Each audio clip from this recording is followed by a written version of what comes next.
Um, well, hey everyone. Um, like Brian said, my name is Luke Johnson, and I get to be on staff leading our college ministry, Mosaic. My first plan was to kind of introduce myself, but then Brian said everything I was going to say.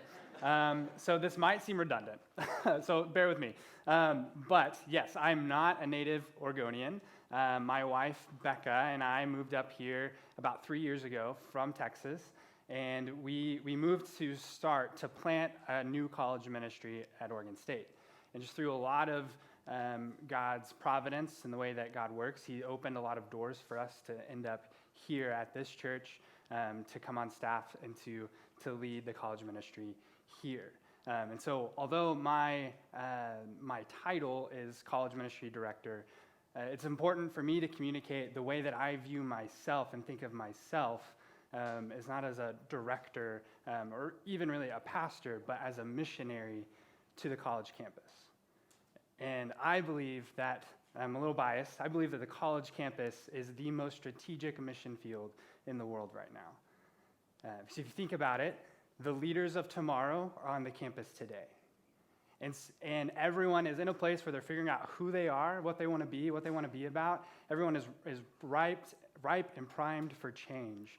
And so it is an incredible chance to interrupt their lives with the gospel through relationships, to teach them to be a disciple, to follow Jesus and make disciples, so that whenever they leave, it changes everything. It changes their lives, changes their families, changes the trajectory of their lives, changes the workplace where they go, changes industries, changes nations, changes the world.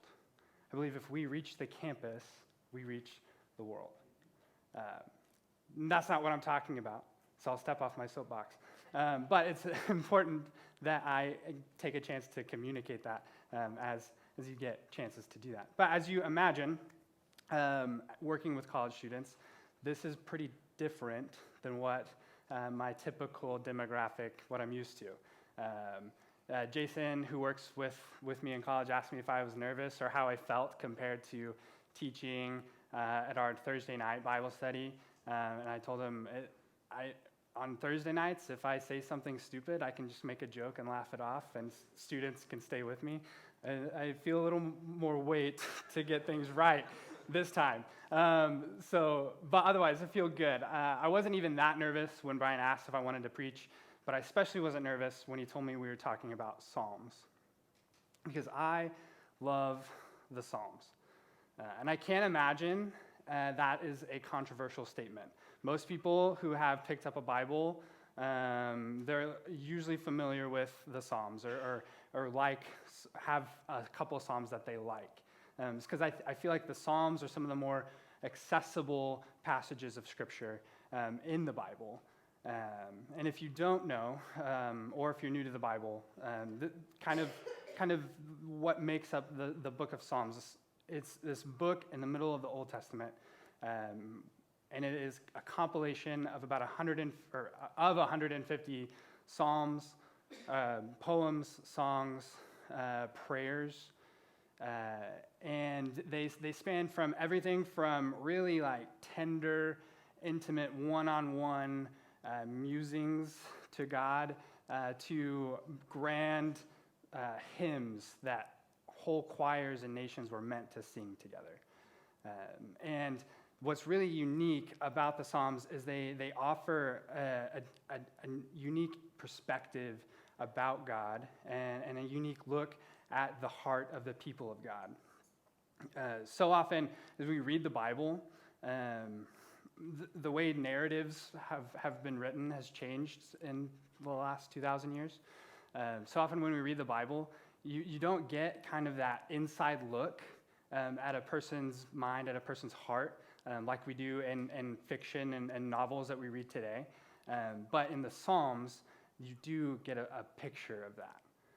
That it is a unique look at the author's heart as they're relating and worshiping God. In the Psalms, we get tender displays of affection towards God. We get triumphant declarations of God's goodness and power. We get shouts and songs of pure joy. But there's also soul-crushing sorrow, and deep,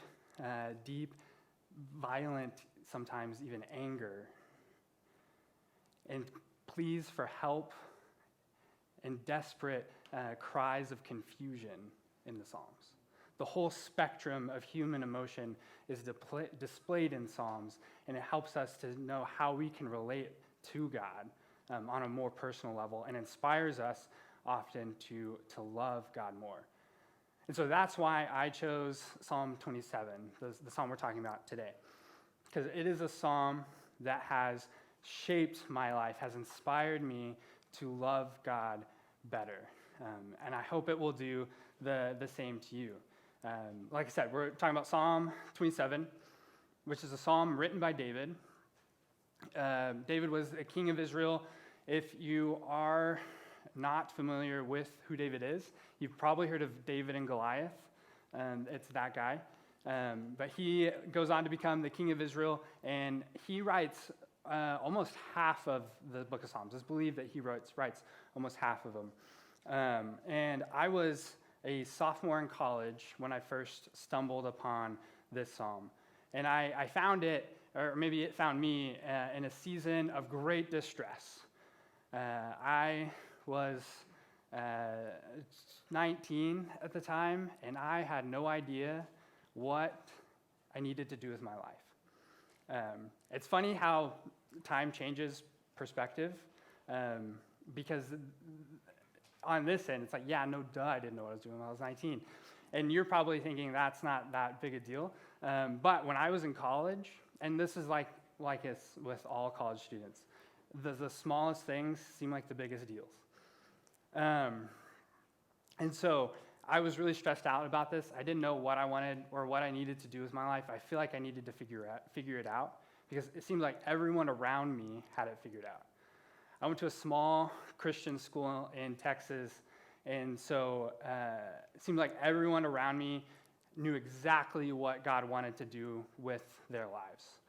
They would say things like, I'm going to be a worship pastor at this church, or I'm going to go to this country to reach these people, or I'm going to move to this city and plant a church here. Or I had friends who were wanted to be doctors and knew exactly what field they wanted to go in. I had no idea. I was just there, and I really felt like I needed to figure it out. So I was really, really stressed out, really distressed. And that's when I found Psalm 27. And as I read through it, I got to the end, and it ends in kind of this charge. So that's where we're going to start. Psalm 27, verses 13 and 14, David writes this: I believe that I shall look upon the goodness of the Lord in the land of the living. Wait for the Lord. Be strong. Let your heart take courage. Wait for the Lord. Now, it wasn't necessarily this charge to wait for the Lord that was so life-changing. I felt like that's what I was doing. I was waiting for the Lord and waiting and waiting and waiting. It didn't feel like anything was coming of it. What was so life-changing is the confidence that David has when he says this. It's the confidence with which he says, I will look upon the Lord in the land of the living. Wait for the Lord, be strong. It was the confidence that he speaks this with. And as he encourages us to wait, he says so with confidence. In waiting, if you've ever waited for something, and I don't just mean like waiting in line at the grocery store, right? I mean like waiting for life circumstances to change, or waiting for things to happen in your life. If you've ever waited for something, it's not often done confidently, right? Maybe you're waiting to hear back for the job or the promotion, and you can barely sit still because you just need to know. Or maybe you're getting by on PB&Js, waiting for the paycheck to come in so you can go back to the grocery store. Or maybe you've had to wait on the doctor's test or diagnosis to figure out what next steps you need to take to get better. Or maybe you spent years waiting for a loved one or family member to make a decision and turn their life around. Waiting is not something we do confidently very often. And it's because it means the outcome is uncertain. Anything can happen when we are waiting. But David is confident here. And it was that confidence that grabbed hold of me 8 years ago as a sophomore in college. And it is that confidence that has really changed my life. To say, is that confidence that he calls us to be strong, to take courage, and to wait for the Lord. That's easier said than done, though, right? Thankfully, these verses come at the end of the psalm. And so I think if we look back at the beginning, we can go back to the beginning and get a better idea of what it looks like to wait confidently. So starting in verse 1 through 3, David writes, "The Lord is my light and salvation. Whom shall I fear? The Lord is the stronghold of my life. Whom shall I be afraid? When evildoers assail me to eat up my flesh, my adversaries and foes, it is they who stumble and fall. Though an army encamp against me, my heart shall not fear. Though a war rise against me, yet I will be confident." The first step we have to take in order to wait confidently, this might seem like a no-brainer, but it's having our confidence in the right direction. We have to have our confidence in the right direction, as David does. I did a lot of research. I could never figure out what was happening in David's life when he wrote this psalm.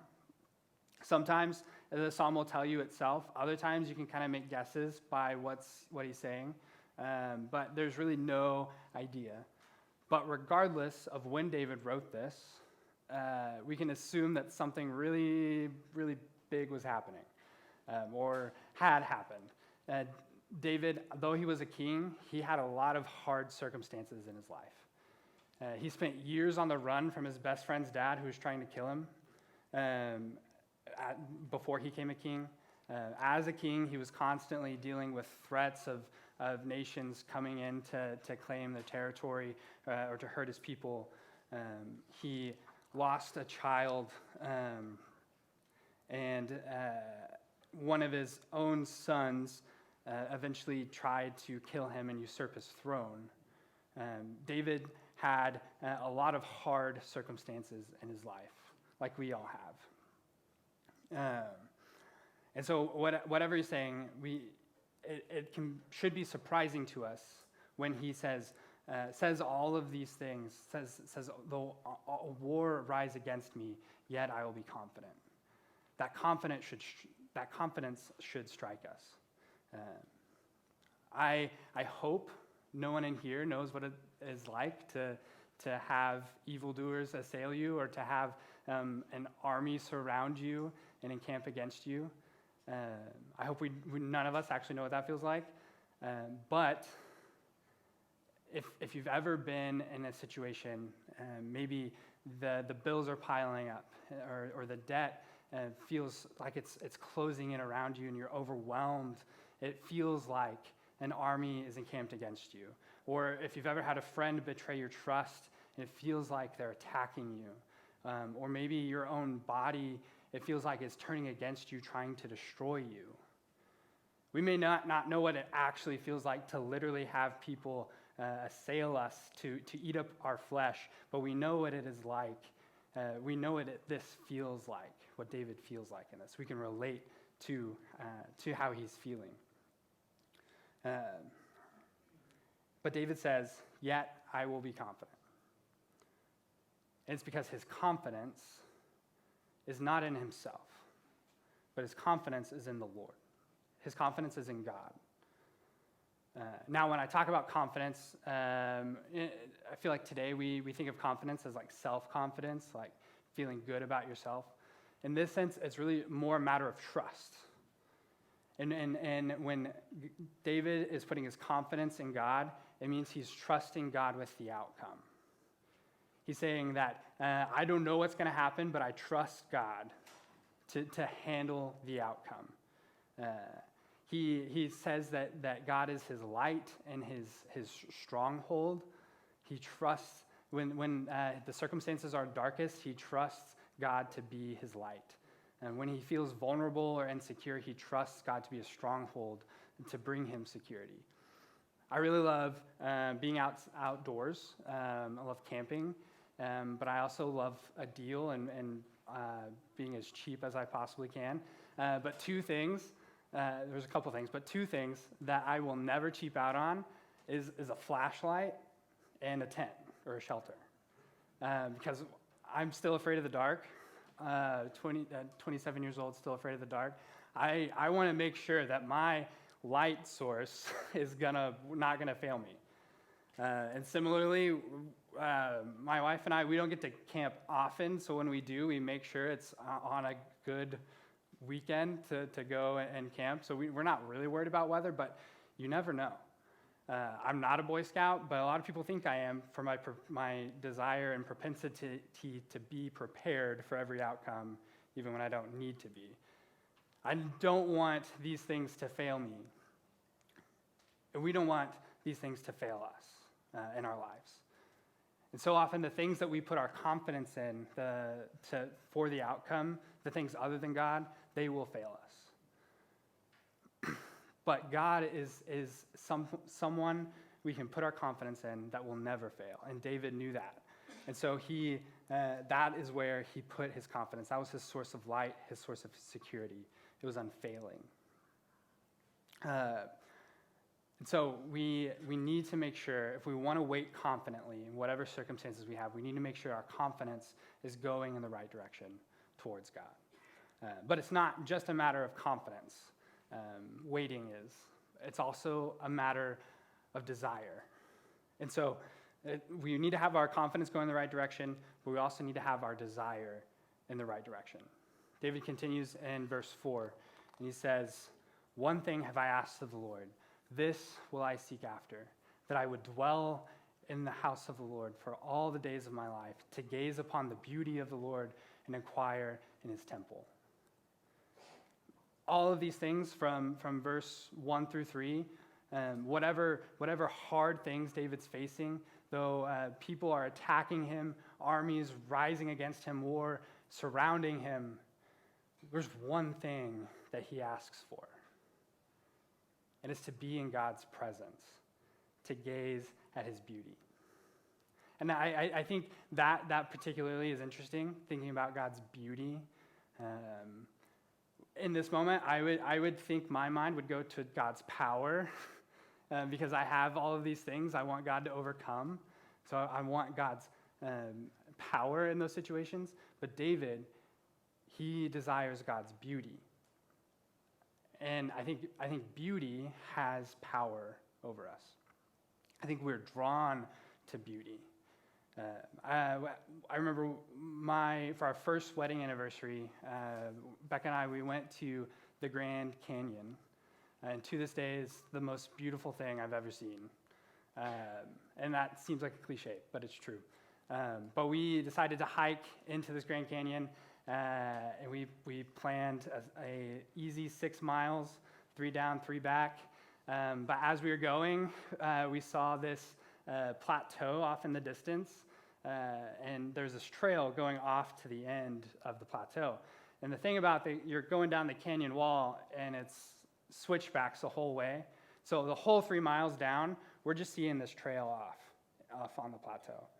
And so we get there and we decide, we'll 6 miles. We've already gone 6 miles. We've already gone 3 miles. What's another 3? We'll just make this thing an even 12. And so we go down there.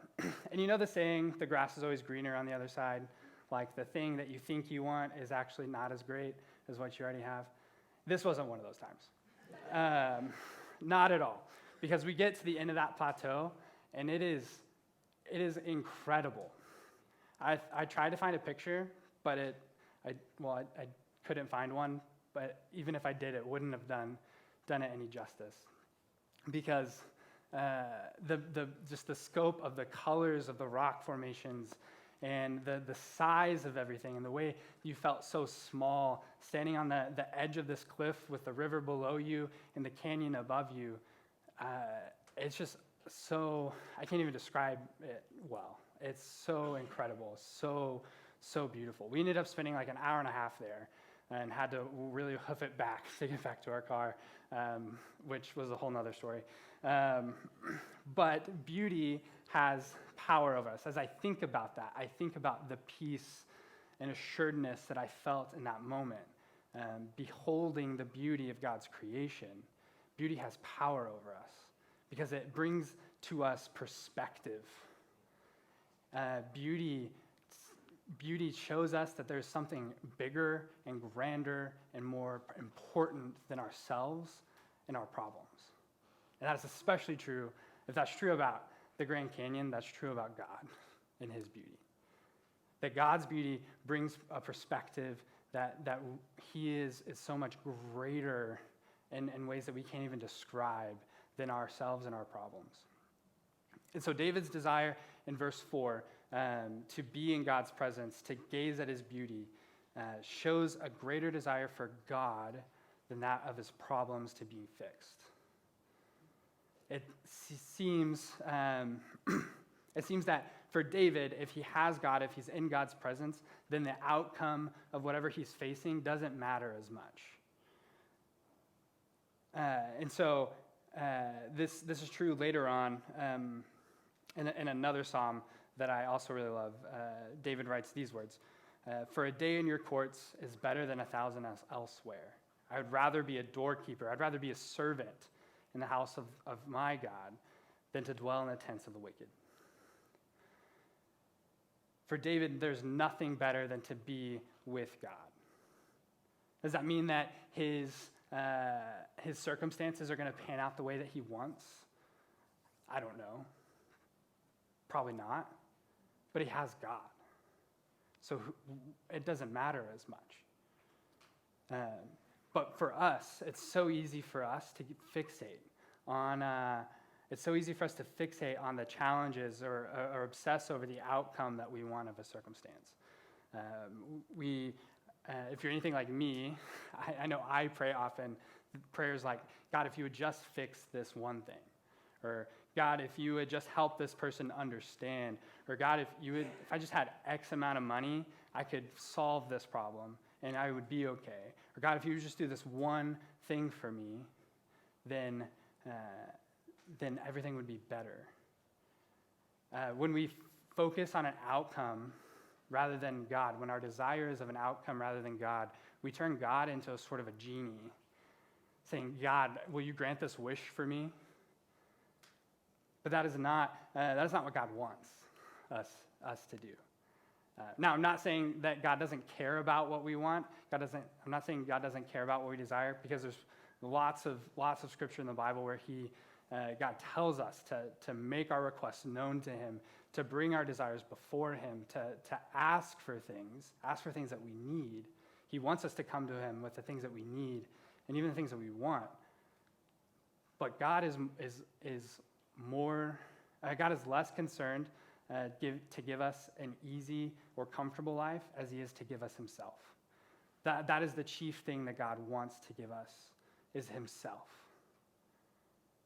Because he is the most beautiful, the greatest thing that we could have. And so that's what David believes in the psalm, that if he has God, he has everything that he needs, that his desire is going in the right direction.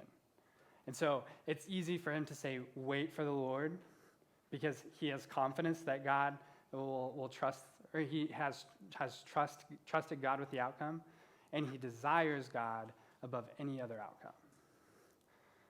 And so we need to put our desire in the right direction to wait confidently. Further down in this psalm, in verse 7, the tone shifts a little bit, and David begins to pray. And in this prayer, we can really see how his confidence is in the right direction and his desires in the right direction. He says, "Hear, O Lord, when I cry aloud, be gracious to me. You have said, seek my face. My heart says to you, your face, Lord, do I seek." You see, he is looking to God. He's trusting God with the outcome, and he's desiring God. Your face, Lord, do I seek. He goes on to say, hide not your face from me. Turn not your servant away in anger. "O you who have been my help," crying out to God for help because he's been his help in the past, so he can trust God will be his help now. For my father and my mother, cast me not off, forsake me not. He's asking God not to leave him, which is ironic. Jesus tells us in the Gospels that he will never leave us or forsake us, that he is always with us. And so we can be sure of his presence in our lives. And it says, "For my father and mother have forsaken me, but the Lord will take me in." He is trust that no matter the outcome, God will take him in. And teach me your ways, O Lord, is his final kind of request, that he desires to know God's ways. Give me not up to the will of my adversaries, because he wants to do no other will but God's. Do you see here how his confidence is towards God and his desire is towards God? And that is how, when we get back to 13 and 14, he's able to say that I believe with confidence. I believe I will look upon the goodness of the Lord in the land of the living. He's able to say with confidence to wait, be strong, take courage, and wait for the Lord. David is able to say this in verse 13 and 14 because he has trusted God with the outcome and desires God more than any other outcome. His desire is in the right place, and his confidence in the right place.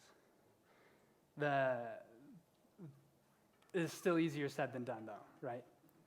It's because the problem is we often, especially when we are facing hard circumstances, we feel very differently than this. Oftentimes, this confidence in God and desire in God feels very opposite to what we feel in these moments. So as I've spoken, if you've been hearing me and what David has said, and it seems like David's saying, everything's going to be okay, just hold on, get over it, and you're thinking, that's not what I need because everything does not feel okay. Let me kind of correct this for you, because that is not what David is saying here. You see, I read this passage later, or I read this psalm differently now than I did 8 years ago. I think sometimes we forget when we read the Bible that we aren't necessarily the intended audience for what was written. In other words, the Bible is written for us. We can glean a lot from it, but it was not written to us.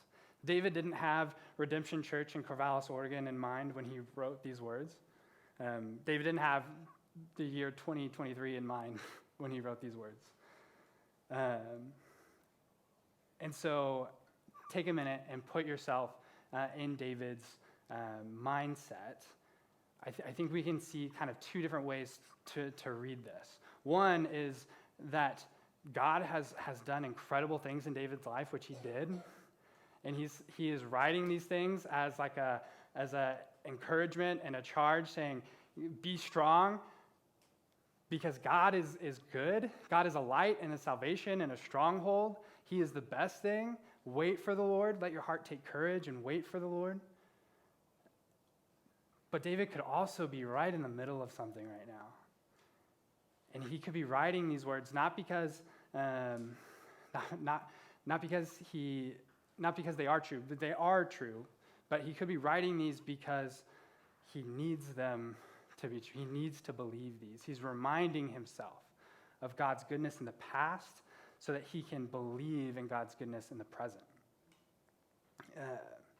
And so, like I said, eight years ago, I think I needed David to shake me by the shoulders and say, dude, get over yourself. God is so much bigger than you in this problem. Wait for the Lord. It's going to be okay. But I read this differently today. It's because I've had a lot more life since my sophomore year of college. I've had a lot more experience since my sophomore year of college. And there's room for that, I believe, in this psalm to read it differently because our experiences have shaped how we relate to these words. It doesn't make them any less true. How we feel doesn't make these words any less true. It doesn't make God any less big or beautiful or mighty. It doesn't make it any less true how we feel, but how we feel can often change how we relate to these words. I'll give you an example. So my wife and I, we moved up here 3 years ago. Moving across the country, away from your friends and family, can be really hard.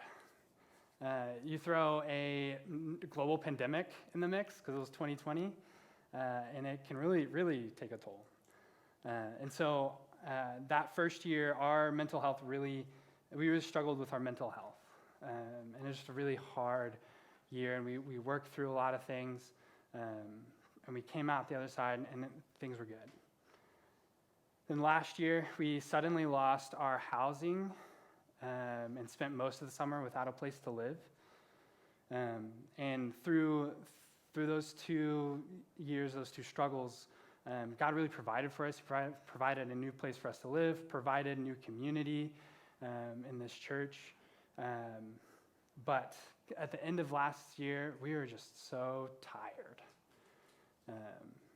It just felt like everything was against us. Everything was an uphill battle. So in December, right before Christmas, we found out we were pregnant. And finally, it felt like something good was happening. We finally felt excited about something. I remember January didn't feel like January, I think just because we were excited. We had something to look forward to. We were excited. But then February 17th, at week 13, we lost the baby. And so since then, we've asked a lot of questions of God. Since then, we've asked for a lot of things. We've asked for our circumstances to change. More than any season of our life, it feels like we are waiting on God to come in and change something, to come in and make this right, to redeem our circumstances. And so if you're here and it feels like for you that everything is not okay, you're in good company. If you're here and it feels like there's so many things that you desire that it's so hard to make God your one desire, then you're in good company. If you're here and there's so many things and it feels so easy for you to put your confidence in something other than God, you're in good company. That is very much the season that we are in now. And so in this season of distress, I've found Psalm 27, and I read it differently. And I read it differently because I believe that it is true, and I know that it is all true, but it is just really easy in my life right now to desire something else, to desire to not be where I'm at. It's really easy on my life to not want to wait for the Lord. And so as I read this psalm now, it is a prayer that my heart would only desire God, that my heart would only find confidence in Him. Because it's really easy for it not to. And to find my confidence, to find my desire in God, that is the only way I can have peace in my heart. God is greater than anything, and if I can be in His presence, I know that I can have everything that I want. And so now when I read this psalm, it is a prayer that would be true in my life, that I would have everything that I want because I have Jesus. So I don't know what burdens you brought in with you today. I don't know what circumstances you're facing, but whatever they are, you're in good company. I don't know the outcome. I don't know if your circumstances will pan out the way you want them to or not. I don't know if my wife and I will ever have a baby. But even if not, regardless of the outcome of your present circumstance, I do believe this, that I will look upon the Lord, the goodness of the Lord in the land of the living. I believe that to be true. I don't know what the future holds. I don't know what the outcome is, but I have seen God's goodness in the past, and so I believe I will see it again. So if you're here and if you're here and you're facing something, wait for the Lord. Be strong, not in yourself, but be strong trusting that God will take care of the outcome, and that God is the greater outcome. And let that bring your heart courage. Wait for the Lord. Let's pray. God, you are really incredible. Lord, you are beautiful, you are powerful, and you say that your ways are better than our own, because God, that is hard to believe sometimes. But Lord, you say it is true, so I pray that you would help us all here to believe that. Lord, more than anything, would we all come to have confidence in you, to trust you with the outcome of our lives? And God, would we all desire you more than anything else, because you are greater than anything else? God, if it was true for David, would it be true in our lives that there would be one thing that we seek, that there would be one thing that we ask for, that it would be to dwell in your presence, to gaze upon your beauty?